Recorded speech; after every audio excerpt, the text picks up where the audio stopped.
Good morning, welcome to CATEX TV. My name is Frank Fortunato. Today is Tuesday, April 16th, 2013. Before we get to the Boston Marathon bombing, there's a story that's coming out right now. There was a fairly substantial earthquake in Central Asia about 2 hours ago. It was a 7.8 quake. It struck in southeastern Iran near the border with Pakistan. It's apparently already killed at least 40 people. Casualties are expected to rise. The Iranians are saying that they're expecting hundreds of deaths from this earthquake. It was the biggest earthquake in Iran in 40 years. Buildings in Karachi, Pakistan were evacuated. Even in the Indian capital of New Delhi, tall buildings shook, sending people running into the streets. Across the Gulf, people also evacuated, shaking buildings in Qatar and Dubai. Dubai, of course, has the world's tallest tower, the 828-meter Burj Khalifa. So this is going to be a developing story that will undoubtedly at least cause many more deaths, if not some property damage. Yesterday afternoon, about 4 hours after the Boston Marathon began, two bombs exploded in quick succession near the finish line. They apparently were improvised explosive devices, crude bombs, relatively low yield, but they did cause significant damage. 3 people were killed, including an 8-year-old boy. Approximately 140 have been injured and hospitalized.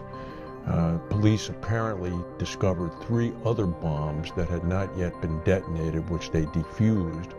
For a while yesterday, Boston was in a state of panic because there simultaneously was a heating and ventilation fire at the John F. Kennedy Library, a little bit south of central Boston, that occurred just about at the same time as the bombings. So people thought that perhaps some sort of coordinated attack was in progress. Last night, police executed a search warrant in Revere, Massachusetts. The FBI is in overall charge of the case, and the American news media has flocked to Boston. Apparently, it truly was a gut-wrenching type of scenario to watch toward the end of the race. Meanwhile, foreign reaction is interesting, to say the least. Russian President Vladimir Putin has offered Russia's assistance in investigating the bombings in Boston.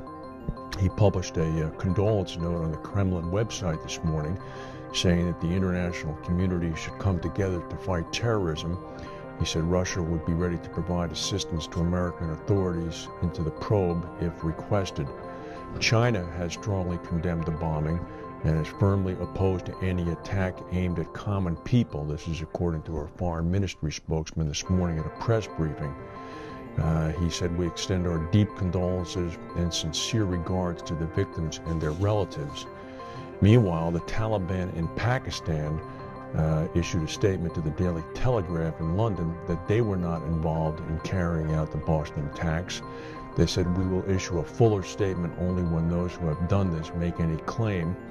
He also indicated, the spokesman, that they do support attacks on the U.S.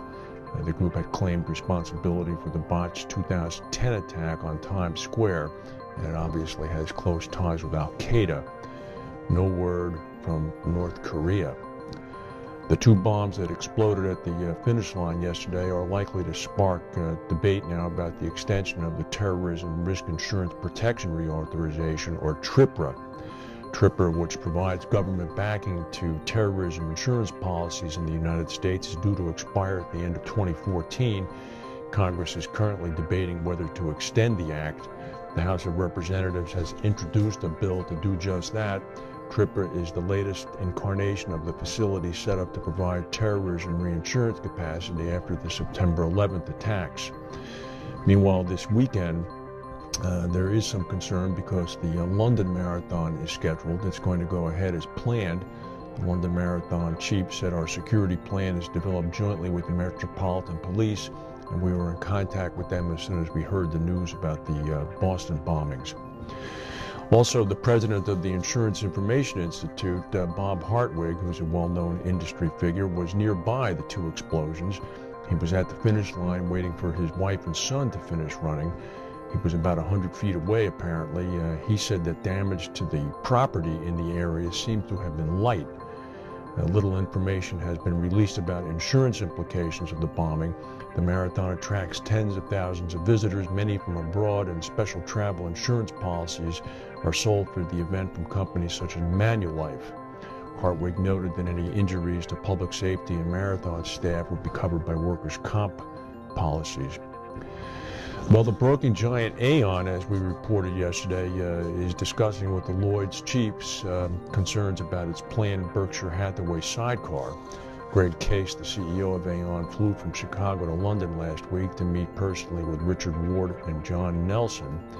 There is substantial market discontent over their plan, which would see Berkshire Hathaway assume 7.5% of Aon business that has a Lloyd's participation. Nelson said that they're going to continue discussing this with Aon. Aon's public relations people said that they remain excited about the sidecar and that they're planning to go ahead with it to provide efficient capacity and AA+ related capacity to their clients. There is great concern amongst the London market that this 7.5% of $2.5 billion line means about $187 million is going to be taken right out of the London market, and London is only going to be used as a pricing mechanism. And we'll see what happens here.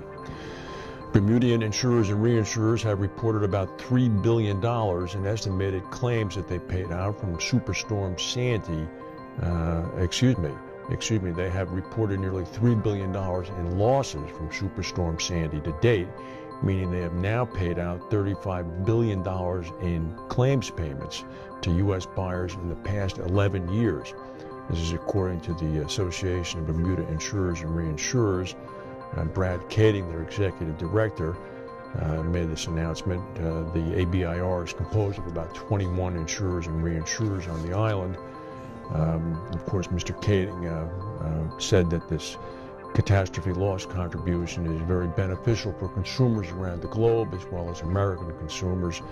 The ABIR usually will come out with this information as soon as there's a threat to the excise tax situation regarding American companies operating in Bermuda, which a clear and present danger has been manifested in the Obama budget, which was sent to Capitol Hill, which proposes capturing that money. So it's an ongoing discussion. There's merit on both sides. At some point today, we might have some more definition as to who was behind the bombings in Boston. The FBI is on the case. They worked all night, and there's a press conference scheduled, I believe, 25 minutes from now at 9:30 Eastern Time. If there's any breaking news, we'll come back and tell you. Thank you for watching, and we'll see you tomorrow.